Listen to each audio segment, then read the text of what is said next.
Generosity, the joy of giving, Lecture 18. Many people that live in an affluent society own a lot of stuff. Generic, inessential, space-consuming stuff. When you first acquire the material items you possess, they probably brought you a bit of pleasure, or maybe a lot of pleasure. Where is that pleasure now? Are you really happy with all that stuff? The Buddha said, "If you knew what I know about the power of generosity, you would not let a single meal go by without sharing it." Think of generosity as a way of exchanging your impermanent material goods for more lasting spiritual benefits. Greed and materialism. Human beings seem to accumulate material items the way squirrels store up acorns for the winter. There was a time in our evolution as a species when collecting things conferred survival advantages. When resources were scarce, the more we had, the better we could protect ourselves against the onslaught of enemies, famine, or catastrophic weather. Eating copious quantities of food, rich in sugar and fat, served the same purpose. It helped us survive when we were uncertain when our next meal would be. In the midst of affluence, however, the evolutionary benefits we once gained from hoarding and the unrestricted consumption of sugar and fat seem now to have passed, but the old habits have not. Just as immoderately indulging our appetites for rich foods can be detrimental to our well-being, so too can be the acquisition of stuff. The mindfulness tradition regards our voracious appetite for wanting and accumulating inessential things to be a form of greed, one of the principal roots of dukkha, that is suffering.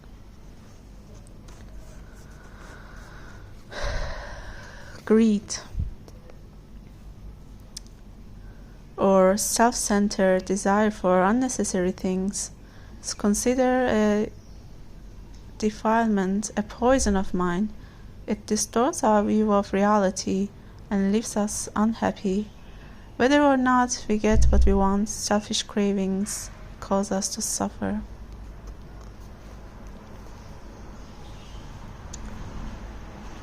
According to traditional Buddhist mythology, there is an entire realm of existence populated by beings that are consumed with greed. This is the realm of hungry ghosts. The hungry ghosts are depicted as shadowy beings that are driven by their intense desire. They have enormous bellies, but extremely narrow gullets and tiny mouths. No matter how much they try to eat, they can never consume enough to feel satisfied. When they drink, the liquid turns to fire, intensifying their thirst. The torture of hungry ghosts derives not so much from the frustration of getting what they want. They suffer because they cling to the things they mistakenly believe will bring them satisfaction and relief. Many people that live in an affluent society own a lot of stuff that is inessential to their lives.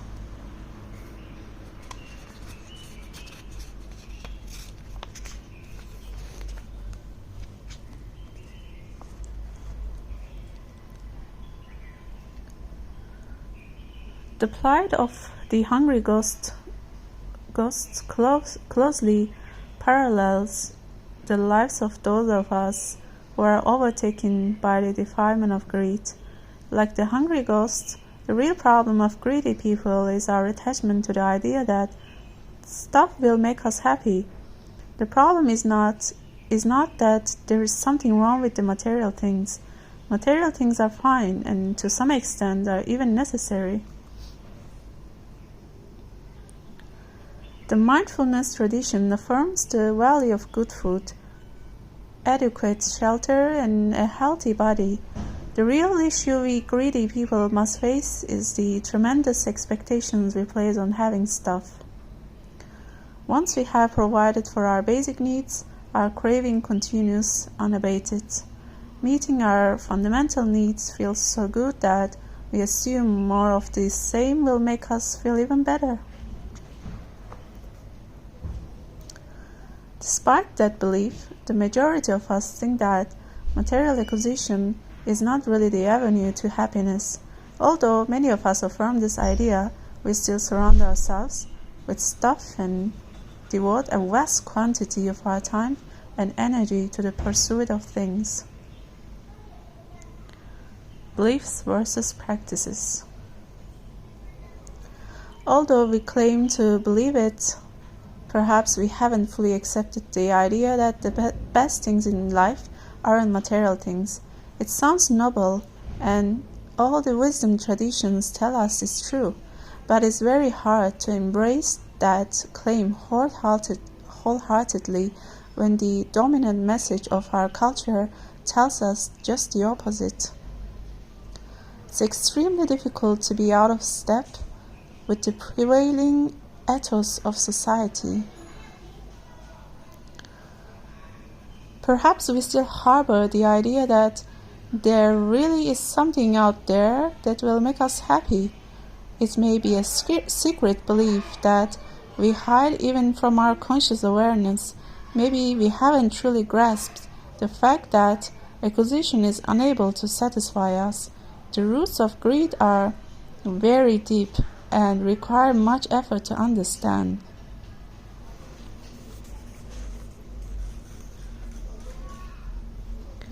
Perhaps we continue with our greedy habits simply because we don't really know of any alternatives.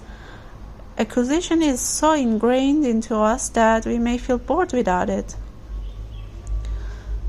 Whatever the reason, many of us often feel torn in opposite directions between our greedy behavior and our deeper aspirations, and we continue to suffer partly from our selfish desires and partly from our guilt.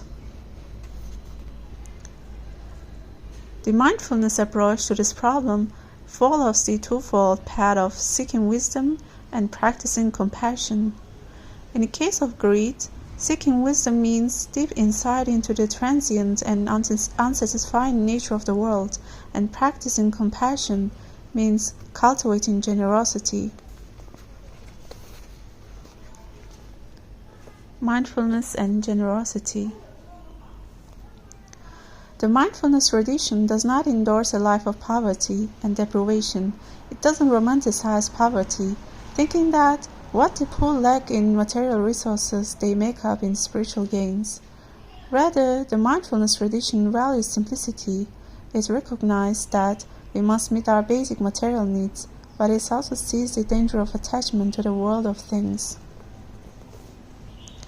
The mindfulness tradition calmly and dispassionately recognizes that the ephemeral nature of our lives rules out any effort to find security or permanence in a world in constant change. It means we must stay on our guard to relax the tendency to latch in onto things in the hope they will somehow satisfy our desires. As with other spiritual afflictions, the mindfulness tradition offers specific forms of practice to help neutralize the defilements of greed and attachment. The practice of generosity is the most potent antidote to greed. Generosity is fundamentally a state of mind that is manifested in particular acts of giving.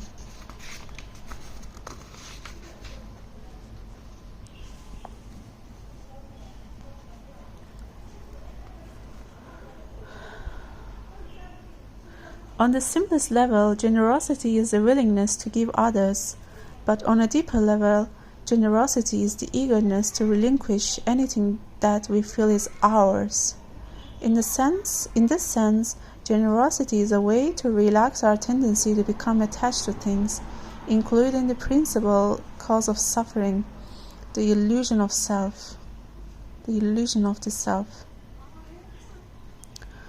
In the Buddhist world, generosity is one of the basic practices of the tradition. Long before Buddhists take up the disciplines of meditation, they are taught the value of dana, the word for generosity. As a formal practice in traditional Buddhist societies, dana takes from the form of providing monks and nuns with food, clothing, and the basic necessities of life.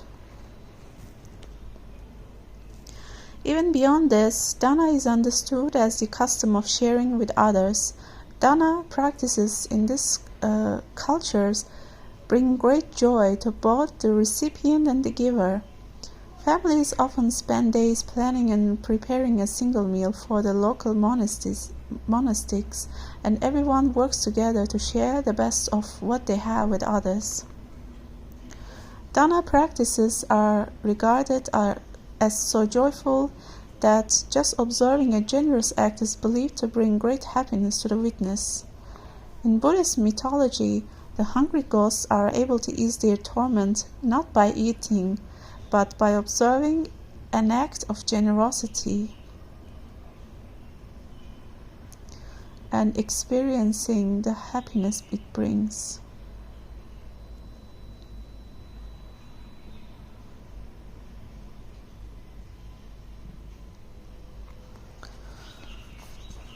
Yeah, that is very powerful. In Buddhist mythology, the hungry ghosts are able to ease their torment not by eating, but by observing an act of generosity and experiencing the happiness it brings. I think I had such kind of moment in the past. I remember there were some times that I kind of was attached by hungry ghosts, because this might be metaphorical, this might be the truth, but we all have some hungry ghosts within us. And that is also part of the life's testing, because the earth is the test ground. We are all being tested. And there are so many tests, little tests, that sometimes we ignore. But in fact, every test is important. Every single test is important for the evolution of our consciousness. If we recognize every single test, even the simplest one, even the smallest one, so-called the smallest one, because there is no any small test. I mean, all seems like very unimportant and inessential, but in fact, all of them are essential for our growth, for our evolution of our consciousness. So there was a time that I was really selfish, and I was always taking. I mean, especially from my first long-term boyfriend. He was such a wonderful person that I remember he was always giving, and I was just like the hungry ghost that it mentions it here. I was always the one that who takes all the time, and I never saw the beauty, or maybe I saw, but I didn't really acknowledge, and I didn't really appreciate wholeheartedly what a beauty it was, what a beautiful act it was that my ex-partner was doing by giving. In fact, he was evolving. His consciousness was evolving the more he gave, and the more he was being under the test of me being there, because I think my existence was in his life, was also a test for his soul's evolution. He was being tested by a hungry ghost that was me, who was always taking and giving relatively too less compared to him. And his patience and his generosity, his what else? His love and his compassion was being tested when I was in his life, and he was evolving in the interim by being with me and by enduring the hungry ghost that he was living with. But I remember after he left me, I slowly opened my eyes to the beauty that he had inherently that I didn't really acknowledge when I was in his life. Then because he was one of the, I would say he was the best, without a doubt, he was the best teacher that I ever had in my life. Because he taught me what true love was like. That is priceless. That is the most precious thing one can teach you. He taught me what true love was. True love was unconditional, and he was absolutely, without a doubt, 100%.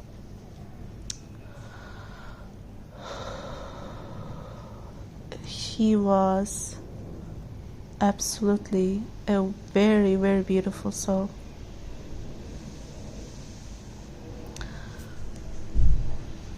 Although it didn't end really well, eventually, he was also being tested with his loyalty, and me too. It turned out that,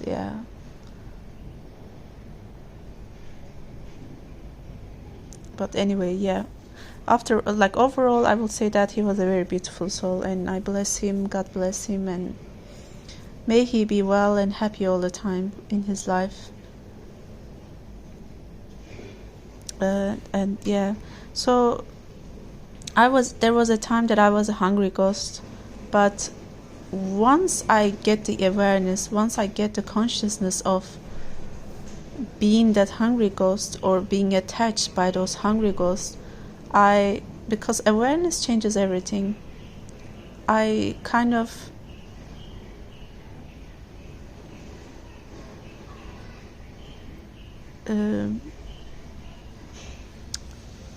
gave light, projected a light to that hungry ghost within me, and I became aware of it, and then I started to practice of giving, the action of giving. Then I realized how beautiful, how satisfying thing to give, how beautiful action to give, because it gave me way more satisfaction than anything else in the world can give. But of course, it really changes the intention that you have behind of the giving, because there are people in the world that we know of, and there are so many cases recently that is going on in the US media right now, in the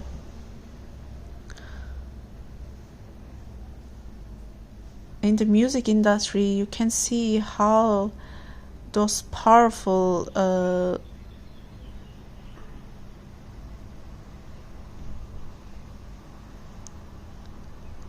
people control the young musicians by hooking them by the actions of giving. Again, they are giving it, and we might see or we might perceive this as a generosity, but in fact the intention behind of it is totally different.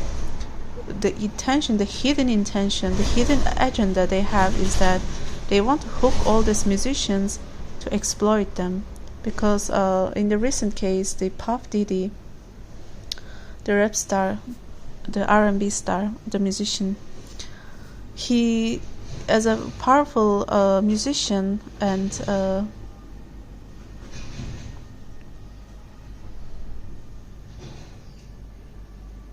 and some of the leader to guide those young musicians, he exploited so many young musicians such as Justin Bieber and Usher and so many other musicians. He molested them, he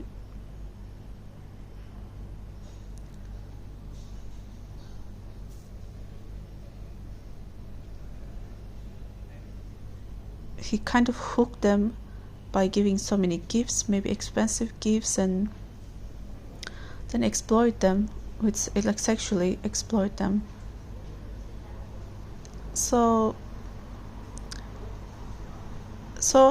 you must really be careful of the intention, the energy behind of the giving.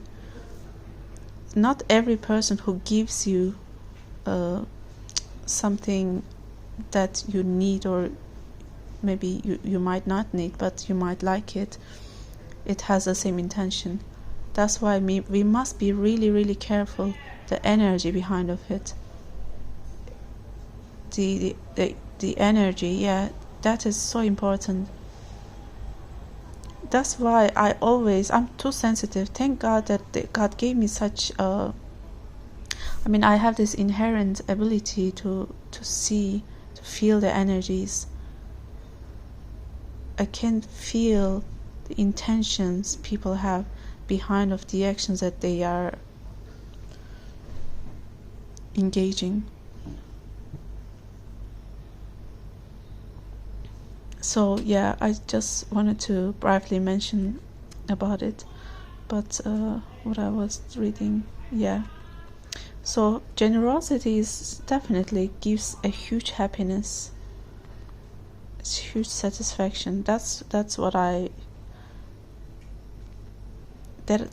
been experiencing in firsthand, and I am so pleased that I have learned such beautiful actions from beautiful people, beautiful teachers, life teachers. And I'll keep reading. By the same token, those of us who live like hungry ghosts can relieve the suffering of our incessant wanting by being generous and taking delight in the generosity of others. In the modern Western world, there are few opportunities for practicing dana in the traditional sense, but there are ample opportunities for observing it in other ways. The fundamental component in the practice of generosity is a reorientation of our thinking about wealth and giving. The mindfulness practice of generosity invites us to give about giving to another as a form of enrichment rather than as self-impoverishment. Consider generosity as the gift you not only give to others but to yourself as well. This is hard to do, of course, if you believe that material world is more real or more important than the spiritual. Part of practicing generosity means relaxing that pervasive assumption. In addition, we don't need to attain a certain level of wealth to be generous. In fact, social research indicates that people toward the lower end of the economic scale tend to give away a greater proportion of what they have than those at the upper end. That's not surprising. Poor people knows what it feel like being poor, so they understand other people's suffering because they suffer, so they have more compassion towards other people. Such as you can imagine, like each time I went to some village, I see the compassion, I see the huge, powerful, compassionate love from those villagers. They always share the things that they don't even dare to eat themselves, or they don't even dare to use themselves. They always like to share the best things to people who are the guests and who are the important figure in their village. and they always like to give. So it's really not how wealthy a person is, it's really how beautiful a person's heart can be. What impacts me the most, what impacts everyone else is the most is compassion, the love a person have, the character, more than the wealth, or more than the talents, or more than the abilities. The world is not lack of talented people. The world is really lack of compassionate, loving people, understanding people, empathetic people, generous people. Like, we are not lack of egoic people, we are not lack of narcissist people, we are not lack of negative people. We are lack of positive, loving, compassionate, empathetic, caring, understanding people. We are not lack of talented. Everywhere is talent. Everyone is talent right now. Everyone somehow has some talent. Everyone is unique. What makes a person shines like a diamond is how deep love they have, how boundless love they have for the world, for the entire universe. That makes them different. That makes them outstand from the others.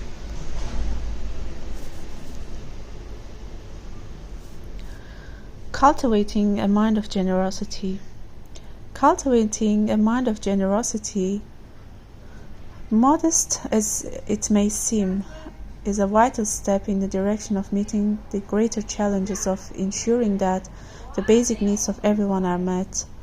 These simple practices don't directly address the really grave issues of world hunger and the gross inequities between rich and poor, but they go a long way toward creating a mind sensitive to the needs of others and cautious about the seductions of greed. Seductions of greed, yeah.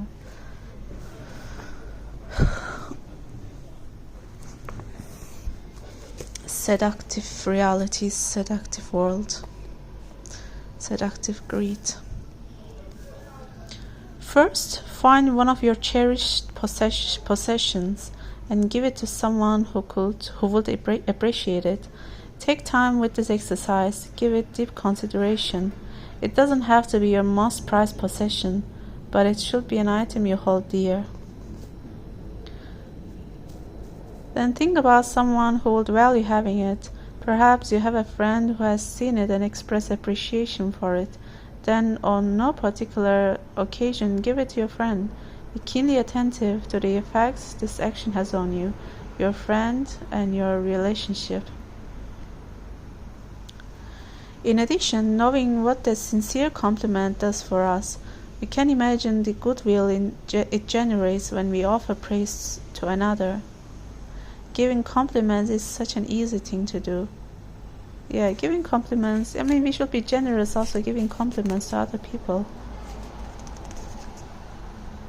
At least if we don't give in materialistic way, at least be generous in giving compliments. And it doesn't take anything, it's just free. We don't have to be mean in every part of our lives. We should be generous in some way. If we can only remember to do it and do it with a sincere heart, trying to make it a habit helps, but complimenting out of habit has potential pitfalls. Yeah, sometimes I do have that one.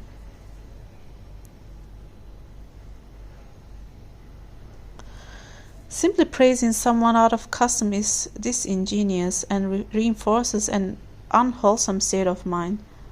But one can help shape a mind of generosity by sincerely seeking to discover the good qualities in someone else and reflecting them back to the individual as a gift. It's essential, I mean, somehow, I want to say something that I had a light bulb. Like sometimes I think it's become a habit of me that I always give compliment. I mean, giving compliment all the time automatically is also not good, because this is so unauthentic. Like, we should do it with a consciousness, with the awareness, with the sincerity, with the candid feelings, not out of habit, not out of like automation.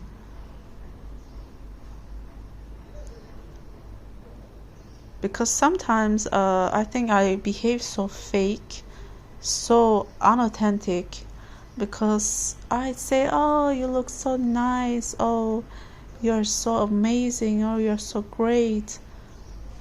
And I say so many stuff that comes out of automation, comes out of inauthenticity. Like, I'm at that moment, even I feel so fake. I feel like that is so fake.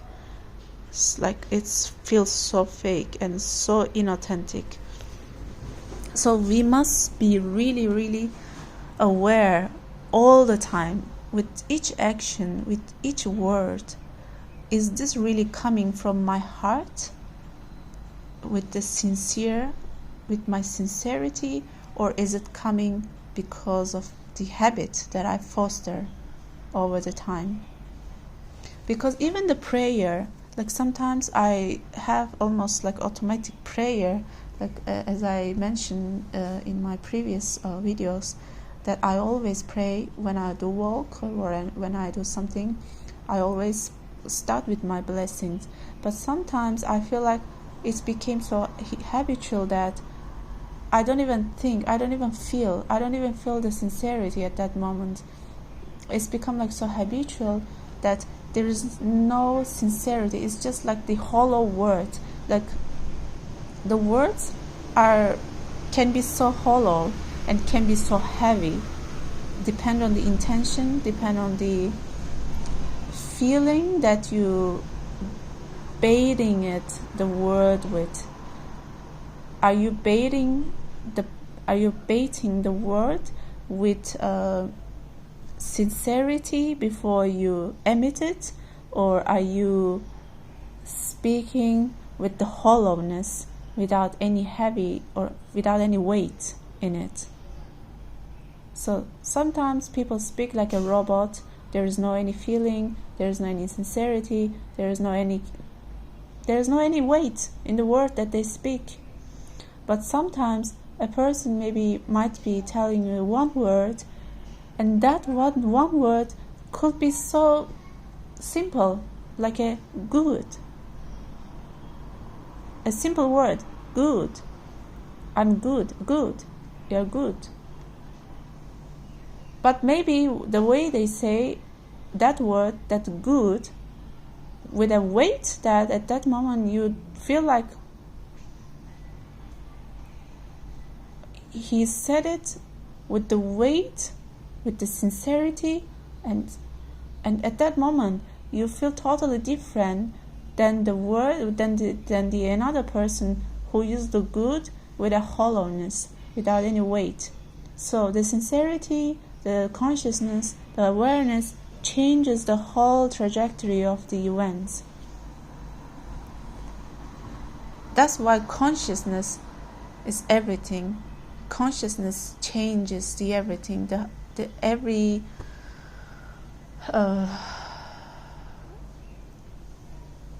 part of our lives. It's like a ripple effect. If you are consciously doing something, it will, like a ripple effect, it will impact the whole part of your life. But if you are not aware of what you are doing, of course it still have, I mean, every action that we do, every action that we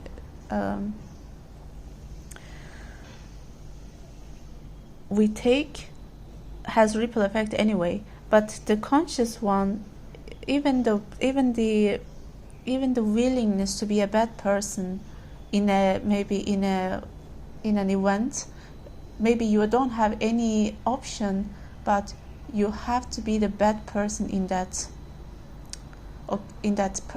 event, in that occasion. But you know that you are doing it with a consciousness. Maybe you will be seen as a horrible person with what you are about to say or what you are about to do, with certain action which will be perceived as a bad action. But you are doing it from your awareness, from your consciousness, because you know that although it will be seen as a bad action, but what your intention is not bad. Your intention is to help in the expense of yourself. Your intention is to help others and maybe resolve a problem and bring a solution to a problem which looks like a very complex and full of web of complex issues. So you just feel like, okay, I don't care. Like, in the expense of myself, I want to fix this problem, even if I will be the bad person in this event. I don't have bad intention. I don't wish any harm. I don't have any harmful wish to anybody, because I know that my intention is pure. Because I know what my intention is. I don't care how other people perceive. Because eventually, people will see the true quality of you have. People will see, especially those who are aware, especially those who are not stupid. They will see the qualities, they will see the intention, they will see the sincerity that you have with your actions, the intention that you have with your actions. That's why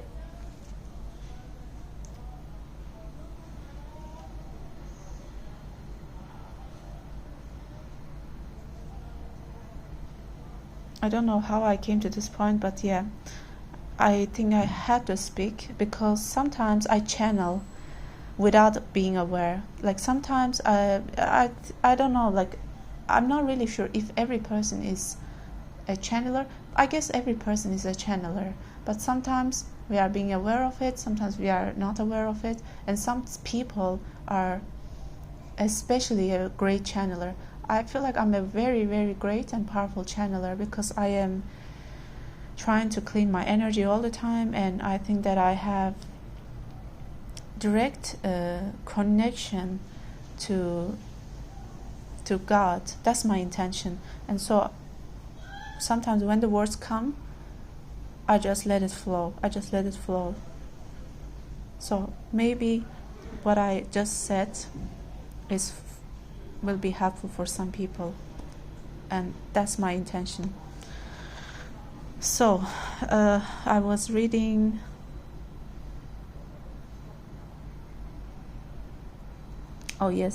simply praising, although I read this one, but I will read it again. Simply praising someone out of custom is ingenious and reinforces an unwholesome state of mind, but one can help shape a mind of generosity by sincerely seeking to discover the good qualities in someone else and reflecting them back to the individual as a gift. It's essential, because seeing a good thing in other people and projecting that, putting a light onto that good qualities, it also not only activates, not only inspires, not only give motivation to that person, but it's also, as the projector, it also activates that beautiful character and qualities that exist within that person. It also activates within us, projector and the subject. It's become like one. It's essential, of course, that the gift of a compliment is offered with sincerity and without expectation of anything in return. A truly generous spirit gives freely, without strings attached. I'll read that again. It's essential, of course, that the gift of a compliment is offered with sincerity and without expectation of anything in return. A truly generous spirit gives freely without strings attached. Yes, without strings attached. You let that person be free, you let yourself be free. That is the most wisest thing to do. You give out of your loving spirit, you give out of your compassionate spirit, you give out of your pure light energy without any intention to attach that person, because you know that your spirit is way happier, the most happiest, in the utmost condition, in the utmost optimum, the best condition when your spirit is free. So you always wish your spirit to be free, and you always wish other spirits to be free, because the suffering happens when we are attached to something. Suffering happens when we attach to people. Suffering happens when there is any attachment. We don't want to be in the web of attachments. We don't want to be stuck in the spider of the web of the spiders, It's like we don't want to be stuck in the web of life.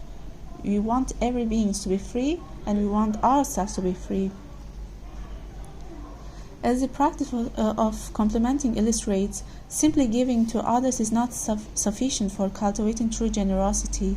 As with other forms of compassion, generosity must be exercised with wisdom. We have to maintain mindful vigilance about our motivations and practice responsible stewardship over our resources. Yeah, we must be responsible all the time. Okay, important terms. Dana, the Buddhist word for generosity. Generosity, the willingness to give others. On a deeper level, it is the eagerness to relinquish anything that might feel is a possession. Greed, the self-centered desire for unnecessary things. It is considered to be a poison of the mind because it distorts one's view of reality and leaves one unhappy. Questions to consider. What derives the Western world's obsession with acquiring and having material objects? What does practicing mindfulness help to foster a spirit of generosity? Consider the material object that will be the most difficult for you to part with. Why would it be hard to let it go? Yeah, actually, I'm not going to answer all of them. I will give the space for you to consider these questions, but I want to add something to this one. I have been the collector all my life. I always collect even the most useless thing for other people. Could be useless and stupid, but for me, because I give them so much weight, I give them so much meaning, then it's become so heavy for me not to lose it. It's for me, each thing that has a meaning, that has some attachment to a memory, has so much importance in my life, and so I don't throw away the things that has some memory attached. And this year, especially in the beginning of this year, I decided that, you know what, I no longer want to have those stuff. Like this year, oh my God, I still have so many things, but you don't have any idea how many stuff I give away. It's like like even 10 years ago stuff I still had in my room. 10 years ago, like maybe little papers and little tissues that some people write something, because for me those people are important. Even the tissue that they write something on it is important.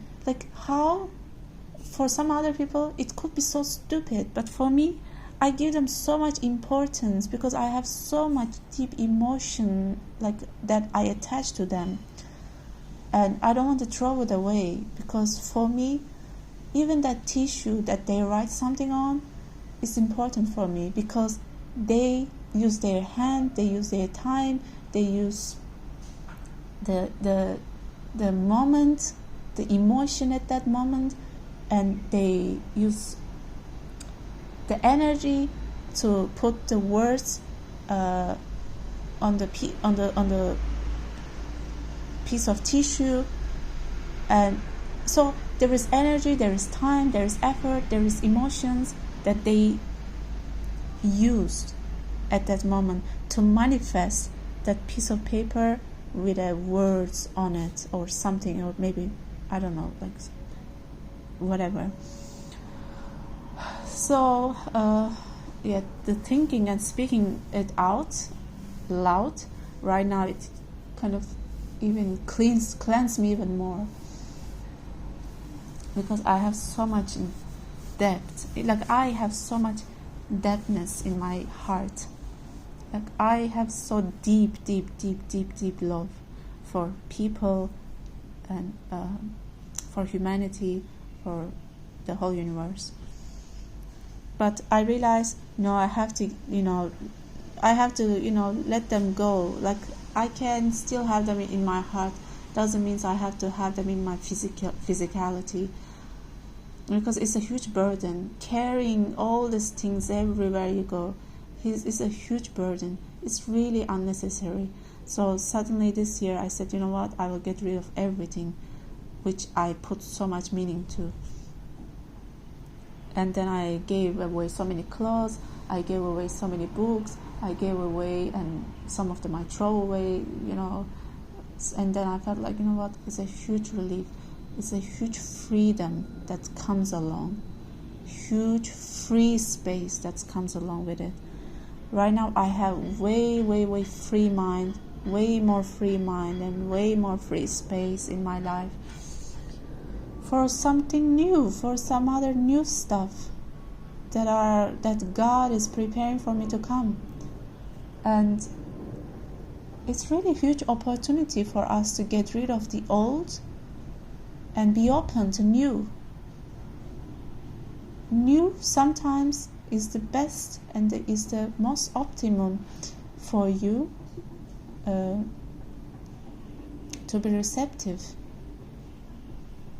There are reasons why certain things, why some people no longer in your life.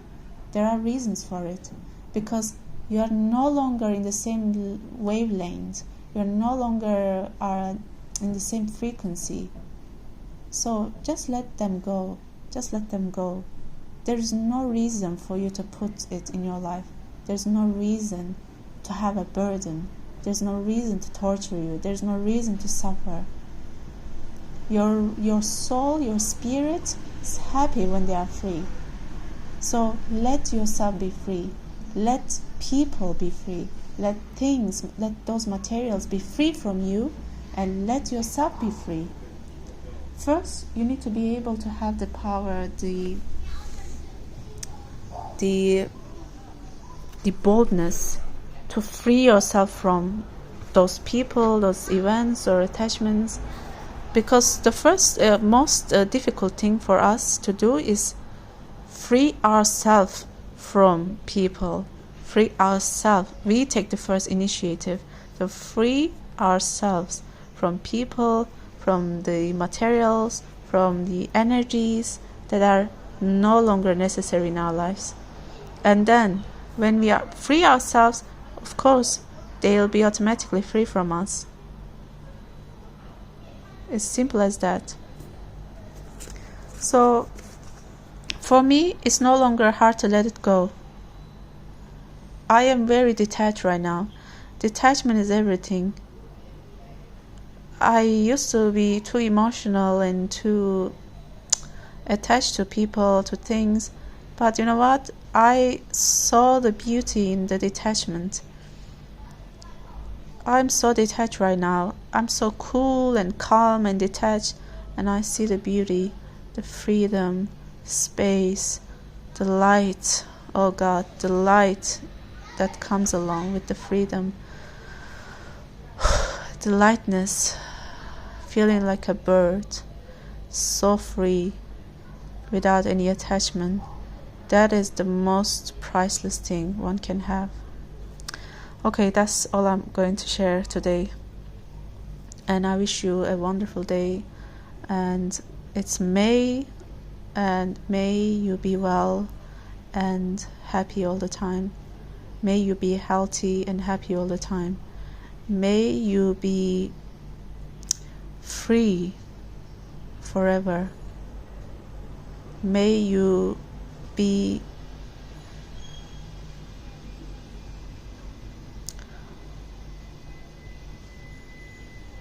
generous, compassionate, empathetic, understanding, forgiving, loving, kind to yourself and to others. Have a blessed day.